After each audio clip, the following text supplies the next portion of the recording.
This year on Royal Flush, we decided to do an interesting setup for practices. On Tuesday nights, we have just the all-girl stunt groups come in.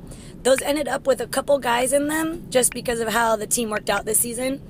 But we wanted to make sure we gave plenty of attention to the all-girl style of doing rewinds and plenty of attention to the co-ed style. So on Tuesdays, we have about 8 to 10 people at practice. Sometimes it's just our 2 stunt groups, and sometimes some of the extra boys come in as well just to get an extra workout. Then on Thursdays, the co-eds are there, so all the co-ed flyers and their co-ed bases, and we work up on those skills. And then on Sundays, we combine the entire program together. So it's the all-girls and the co-eds, and then they run the routine as many times as we can, work up pyramids and baskets, because everyone's in those together.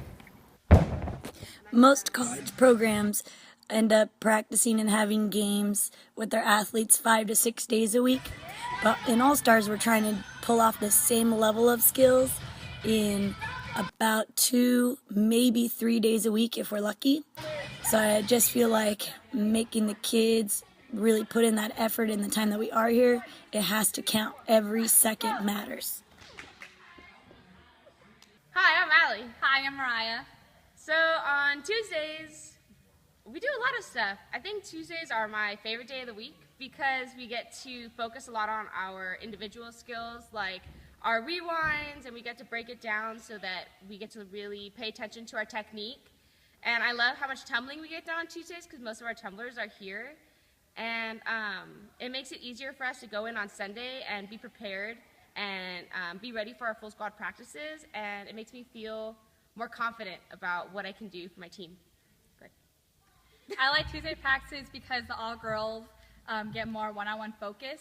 We focus a lot on tumbling and our rewinds and our jumps to tuck. Our team's a different kind of team. We're more of a small co-ed, so we have a lot less boys than most of the teams out there in our division. And so most of our girls do all-girl basing styles in our co-ed routine. And it looks very different, but I love it. And our Tuesday practices allow us girls to get very, very strong so that we can keep up with all of our co-ed, all the other co-ed teams in our division. And on Thursdays, we basically have most of the guys, so we do a lot more of the co-ed stunts. We just keep working through the co-eds and like trying to get better at like more technique, having the girls' feet together. Most of the days, yeah, we mostly work on rewinds. We work on hitting to the top or pushing to the top and making sure we have really clean dismounts. And our baskets, majority of our groups are here. We work on our baskets, also make those clean. And we work on our pyramids since most of the guys do a lot of the pyramid stuff. A week from today, we'll be in Las Vegas competing at the Jamz Nationals. And I know the whole team is very excited to show off our skills and what we've been working towards. We are working around one injury and trying to move some kids around a little bit just to make sure we can still pull off all our skills. And we have 2 shows, one this Sunday from 5 to 8 p.m. and the next will be on Tuesday from 7 to 9. And we'd love to have all our Rebels fans out there just to cheer us on, get us a little bit of pressure before we show up in Las Vegas. See you next week.